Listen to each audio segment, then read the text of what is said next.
and welcome to Sunshine for Your Life.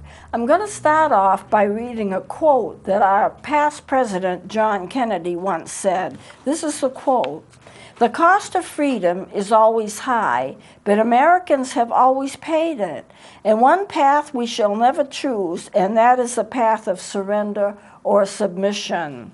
Now, when I look at the scriptures, I find that many men and women were faithful to God, even at the point of death, and they were ready to fight for Israel and ready to make their faith known. Now, I'm thinking especially today about David. David was an important Bible character in the Old Testament. I'm not thinking about his transgressions, because he certainly had transgressions, but that God considered him to be a friend.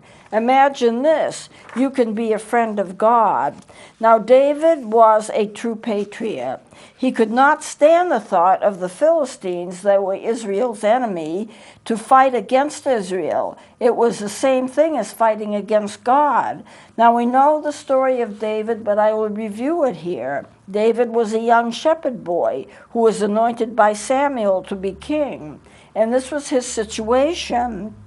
David visited the Israeli army, which is at war with the Philistines, and Goliath was the champion of the Philistines. The Israelis were afraid of him. They wouldn't fight him. They were afraid of him. And Goliath was a giant who was terrorizing Israel. David asked for Saul's permission to fight Goliath, and Saul was willing to have him do it, but he wanted him to wear his armor because, after all, he was just a young boy and Goliath was a huge giant. But he couldn't do it. He refused Saul's armor, and he used just a slingshot and a heavy stone to kill Goliath. David wanted his victory to show that God is a true God, and he will deliver his people. David fought with what he thought was familiar, and that was a slingshot. You know, a slingshot in those days was a weapon of warfare, but it had to be accurate. There was no room for error. This confrontation must have been quite a thing to see.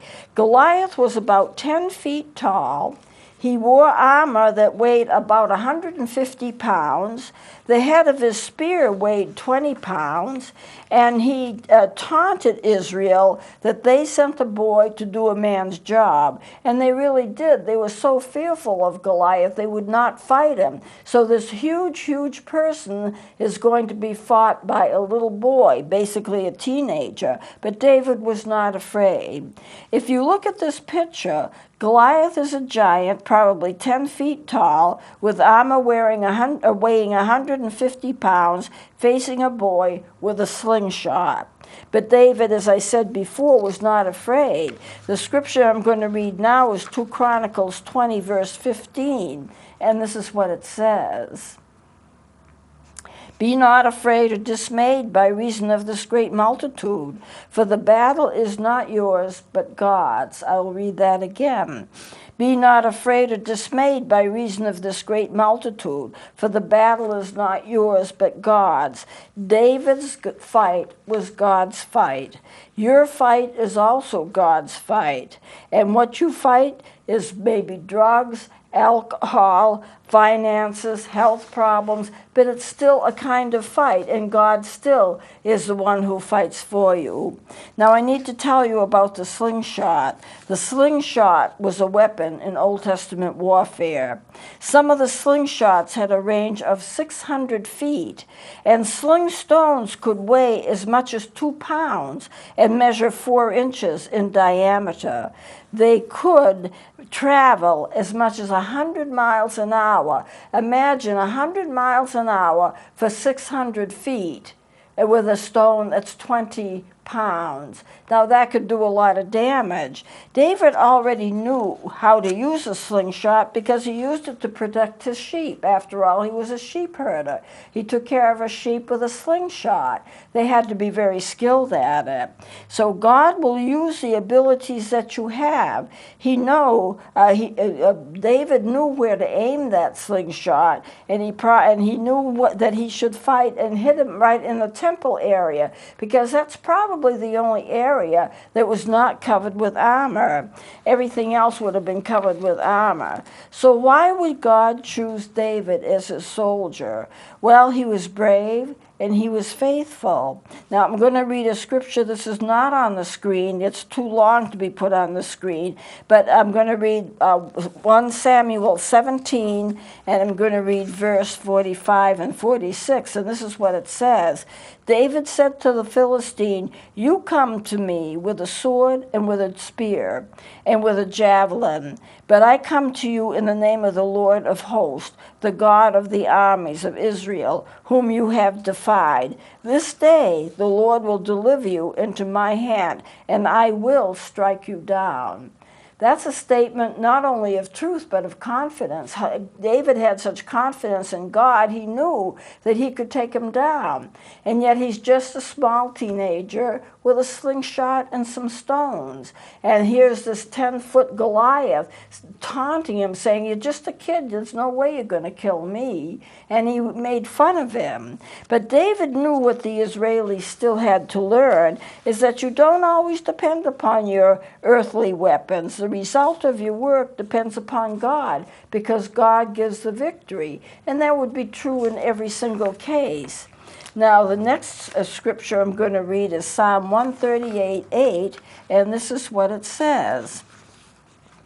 I'll be reading it from the King James Version. "The Lord will perfect that which concerneth me. The Lord will perfect that which concerneth me." Now, there are other versions of that. The NIRV says, it means the same thing, but it's phrased a little differently. "Lord, you are willing to do everything you have planned for me." Lord, you are willing to do everything you have planned for me. So that's the NIRV. And the NIV is, "The Lord will fulfill his purpose for me." It all means the same thing. God's arranging your life. He will take care of you. What he wants to have happen to you, he's going to arrange it. He's going to bring it to pass. So what does it mean for us? The Lord is going to lead you every step of the way.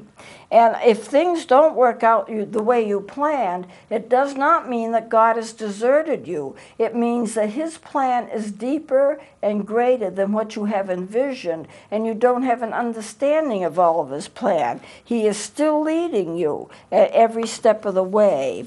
David faced a giant, and sometimes we face giants too, giants in our own life, things that happen to us that are bad, that we have to face. You cannot lose as long as you are faithful to God, because God may take you through some twists and turns and things that you don't understand, but you will be successful and God will bring you through it. David used the gifts that he had. In the same way, God will use for you the gifts that you have. If you are good at something, that's what he'll do. He'll perfect it. Now, he may give you some other gifts that you didn't know you had or didn't believe that you had, but the fact is he's going to use you in terms of your own victory. God is not going to waste any experience and knowledge that you have. The Lord prepared David for his life and prepared David to be able to fight Goliath and be successful. The Lord is going to prepare you for whatever happens in your life. And everything that happens in your life will lead to the next thing, which will lead to the next thing, which will lead to the next thing. All engineered by God. He has something special for you, and you don't want to miss it. So I'm going to close with Romans 8:28. This is the third scripture, and this will be on the screen, and this is what it says. And we know that all things work together for good to them that love God, to them who are the called according to his purpose. Let me read that again. And we know that all things work together for good to them that love God, to them who are the called according to his purpose. So you don't have to be afraid of everything that happens to you, and you don't have to be afraid of everything that you face, because God is going to be in it with you. He's going to lead you. He's going to take care of you. All you have to do is be faithful to God, and you're going to have successes in your life that are greater than you ever would have thought or that you ever would have dreamed. So I'm going to close it here. We'll be doing something else next time. Please join me then.